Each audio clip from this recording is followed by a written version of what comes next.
Bismillahirrahmanirrahim. Vakfımızın Mevlid-i Nebi mesajı 2023. Hamd, alemin Rabbi olan Allah'a mahsustur. Salat ve selam, onun kulu ve elçisi olan en güzel örnek Hazreti Muhammed'e, ehli beytine ve ashabına olsun.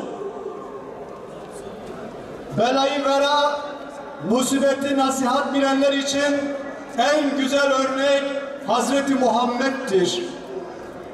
Bela ve musibetler güzel nasihatçilerdir.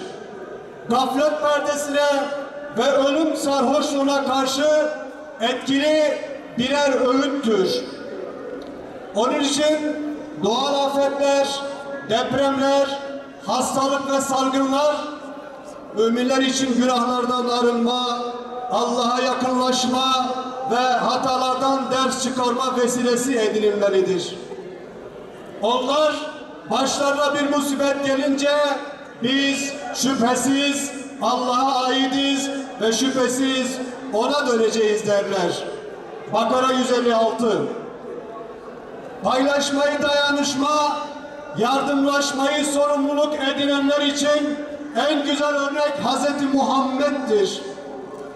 Depremzede kardeşlerimizin yaralarını sarmak hem İslami hem de insani bir sorumluluğumuzdur.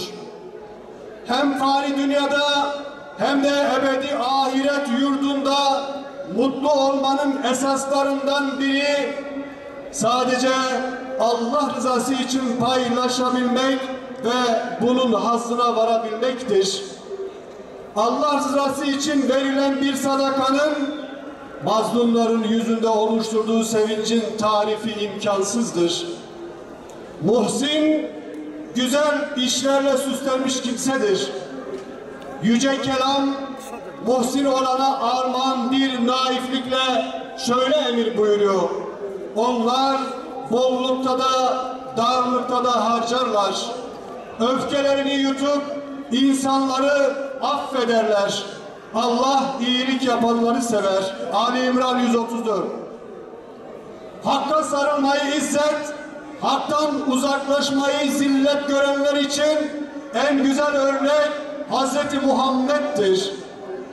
Allah'a, Resulüne, Kur'an-ı Kerim'e, iman ve ibadet esaslarına yönelik küstahça yapılan hakaretler kutsal değerlerimize ve aynı zamanda kendimize yapılan çirkin saldırılar olarak görmekteyiz. Bu saldırılar İslam düşmanlarının içine düştüğü zelil ve aşağılık durumun bir yansımasıdır. Bu saldırıları şiddetle reddediyor, hiçbir şekilde fikir özgürlüğü veya benzer bir mazeret olarak kabul etmiyoruz. Onların bu pespaye saldırıları Allah'a ve yüce davasına olan teveccühü artıracaktır. Oysa izzet Allah'ın, onun Resulünün ve müminlerindir. Ancak münafıklar bilmezler. Haneyi korunak, aileyi saadet yurdu bilenler için en güzel örnek Hazreti Muhammed'dir. Mümin erkekler ile mümin kadınlar için aile kurumu, huzur ve saadetin muhkem bir kalesidir. Fani dünya hayatının süsleri olan evlatlarımızın salih, ahlaklı, dinamik ve başarılı olmalarıyla geleceğimiz teminat altında olur. Cinsiyetsiz toplum projeleri, ifsad edici martaval sözleşmeler, müflis Batı medeniyetinin eliyle fonlanan dernekler kadim aile kurumunu hedef almaktadır. Bu arsız ve hayasız akıla karşı İslam'ı duruş Müslüman toplumların beka meselesidir. Kardeşliği esas, vahdeti bu esasın binası olarak görenler için en güzel örnek Hazreti Muhammed'dir. yürekleri yangın yerine çeviren zulüm ve çaresizliklerin çözümü Müslüman halklar arasındaki güçlü bir vahdet ile mümkündür. Müslümanlar arasındaki kardeşlik ve bunun üzerine bina edilen vahdet ulaşılmaz bir hayal değildir. Bilakis Rabbimizin bir emri olup dayanışmaya, yardımlaşmaya, birlik ve beraberliğe dayanan müthiş bir güçtür. İslam adaletinin toplum hayatına hakim kılınması ancak bu güç ile mümkündür. Bütün Müslümanlar bu kardeşlik ve vahdet ruhunu ihya etmeye çalışmalıdır. Müslüman, Müslümanın kardeşidir. Ona zulmetmez, onu düşmana teslim etmez. Gençliği toplumun geleceği olarak görüp yarına hazırlamak gayretinde olanlar için en güzel örnek Hz. Muhammed'dir. İslami gençlik sorumluluğunun bilincinde, kuvvet ve kabiliyetlerinin farkında, ahlak ve şahsiyetiyle mümtaz bir gençliktir. Gençliğe kıymet vermek, geleceğe paha biçilmez bir yatırımdır. İslami hizmet ve hareketin sahasının bereketli, kıymetli gençlerin kabiliyetlerini ortaya çıkarmak ve yönetebilmek ile mümkündür. Müslüman gençler, anlamsız kuşaklar ile tarif edilebilecek bir argüman değildir.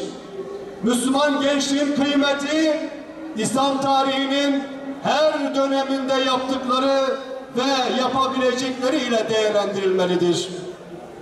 Kudüs ve Mescid-i Aksa'yı sahiplenenler için en güzel örnek Hz. Muhammed'dir. Kudüs davası zaman ve şartların eskitemediği yüce bir davadır.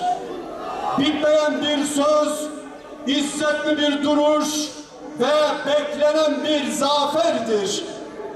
Kendisine bazı mucizelerimizi gösterelim diye kulu Muhammed'i bir gece Mescid-i Haram'dan yola çıkararak çevresini kutsal kıldığımız Mescid-i Aksa'ya ulaştıran Allah her türlü noksanlardan münezzehtir.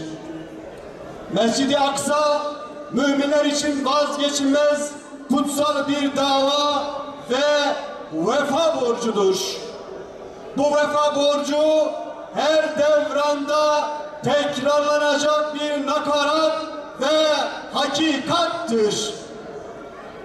Sulhu selamet, adaleti huzur ve istikrar olarak görenler için en güzel örnek Hazreti Muhammed'dir. Adalet, sulhun, huzurun, barış, istikrar ve mülkün temelidir. Adalet, kardeşliği bozulmuş, hudutları çiğnenmiş, zenginlikleri talan edilmiş toplumların yitirilmiş değeridir. Adalet, iyi ve ahlaklı olmak kadar adil olmanın da zor olduğu dönemlerde sığınılan bir vicdandır. İslam, adil olmayı ve adaletle hükmetmeyi emreder. Allah size emanetleri mutlaka ehline vermenizi ve insanlar arasında hükmettiğiniz zaman adaletle hükmetmenizi emreder. Kur'an'ı yol, sünneti rehber edinenler için en güzel örnek Hz. Muhammed'dir. Vahyin kuşatıcı menbaından süzülen İslam mektebi, küfrün ve şirkin karanlık dehlizine rağmen ulvi bir medeniyet imar etmiştir. İnşa ve ihya edici bu mektebin muallimi Hz. Muhammed sallallahu aleyhi ve sellem, talebeleri ise ashab-ı güzündür. Perdelerden önce gönülleri fetheden İslam mektebinin müfredatı olan Kur'an-ı Kerim esastır. Sünnet ise bu kıymetli mektebin usulüdür. esas olana ulaşmanın yolu usule ittibadır. Beytullah-ı Kıble, mescitleri secdegah edinenler için en güzel örnek Hz. Muhammed'dir. Allah'ın Celle Celaluhu evleri yeryüzünün parlak kandilleridir. Mescitler yorgun ruhlar için dinlenme ve arınma yurdudur. Tüm mescitler Beytullah'ın birer şubeleridir. Bireysel ve toplumsal ihyanın yolu da mescitlerin asli fonksiyonlarına kavuşturulmasıdır. Mescitlerin tekrar ihyası, mabetlerden göğe yükselen kıyamlar, Kur'an halkalarının teşekkülü, ilim ve sohbet meclislerinin ziyafetiyle mümkündür. Peygamber Sevdaları Vakfı hepinizi Allah'a emanet ediyorum.